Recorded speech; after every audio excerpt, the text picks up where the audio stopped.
So hello, I'm Miles Kean. I'm an Executive Director at Coutts Bank within the Entrepreneurs Division, and my role is to look after some of the country's most leading entrepreneurs, providing them with banking services, lending and investment management.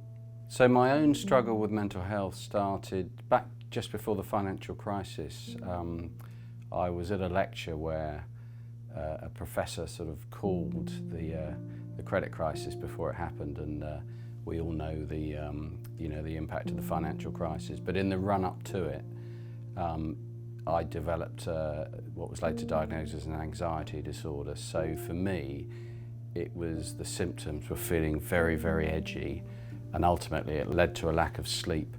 And there was probably a period of about 2 to 3 weeks where I really didn't get any rest or sleep. And if you know anyone that's had sleep deprivation, it really alters your thinking, and I basically lost my basic cognition.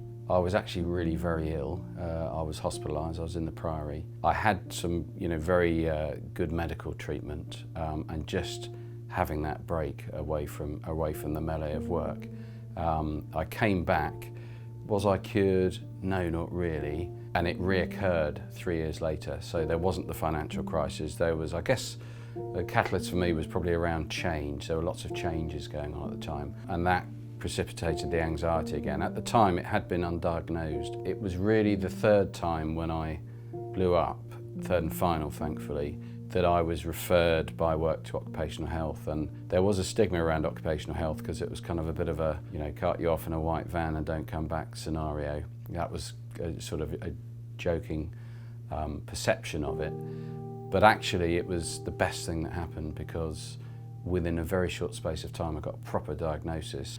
And he said, you've got GAD, generalised anxiety disorder, and it was kind of, what's that? And he said it was a bit like, the film that my children always refer to was Toy Story, Code Red. So everything becomes super urgent, off the scale, everything gets blown out of proportion, and eventually your mind seizes up, you get this anxiety disorder, and it incapacitates you, so you forget your basic cognition. When I got referred to the anxiety specialist, within a very short space of time, he just gave me brilliant advice, great metrics, new ways of thinking, new ways of doing things that really cured me properly.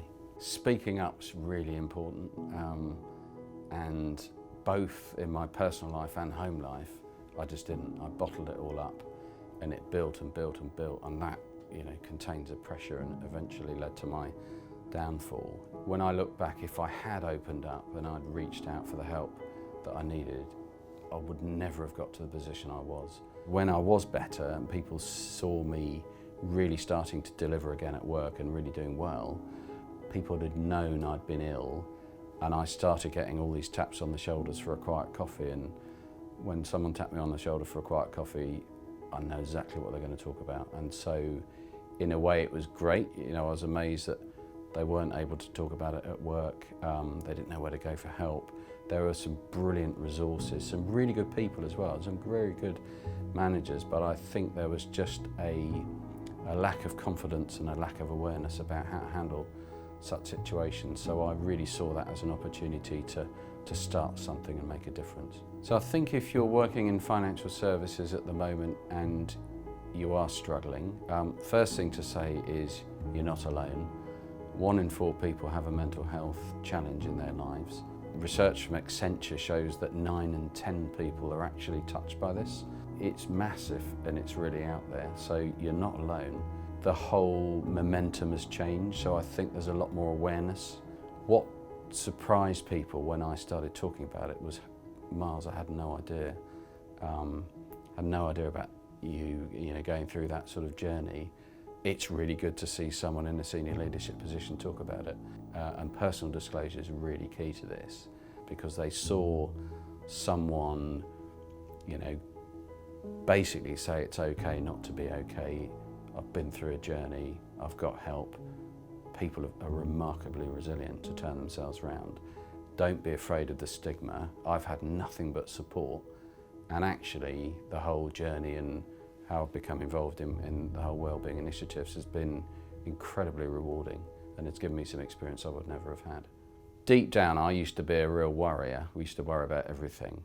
And I've learnt that worrying is a completely useless thing to do. One of the things that my cognitive behaviour therapist said to me was that, well, he firstly said, well, let's talk about worrying as a verb, an action. You know, what is it? What are you actually doing? What are you achieving? And it was an awful lot of effort for zero outcome. It just sort of clouds your head and stops you thinking properly. You know, when you have got things that are generally concerning you, over which you've got no influence, you need to distract yourself. For some, that's throwing themselves into work. For others, it's going for a run or doing something fitness or just going out with friends and enjoying yourselves. And when I look back, I had the complete wrong balance. Everything was work, work, work. All mine was a work-related condition. The other thing I do very differently is I'm always in the present. So I say to people, you know, you can't do anything last week and you can't do anything next week, but you spend so much time thinking about it. You can only do something right here and right now.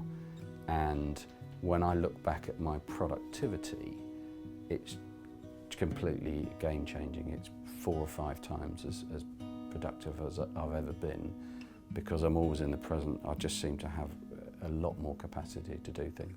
So the CISI mental health portal, I think is really good. What I really like about it is, you know, you've got separate headings with click-throughs, you've got really good resources behind it, so it links you into all the different charities and organisations. I really like the fact that you've got, if you need help now, and there's kind of a red button that you press that takes you right through to people that you can call there and then, because every now and then, you know, someone will have a complete meltdown and they could be thinking about doing something they might not live to tell. And so having that reach out and ease of use to get the help they need in a time of crisis is really important.